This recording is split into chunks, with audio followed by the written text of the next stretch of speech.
In this video, I'm going to explain how easy it is to export result data to a file. For that, we will use a continuous modeling and see how the volume and depth of the pond is varying on time.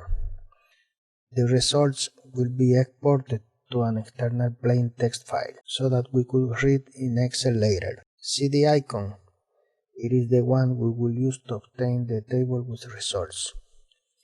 For this example, let's take a pond and select two variables, depth and volume.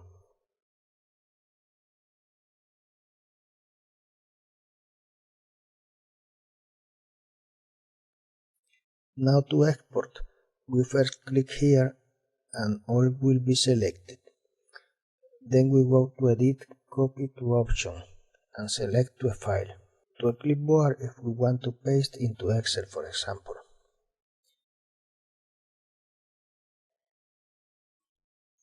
And here is the file we just exported. The same process if we want to copy to Excel. We use the Edit Copy to option and select to a clipboard in this case, and paste, for example, into Excel.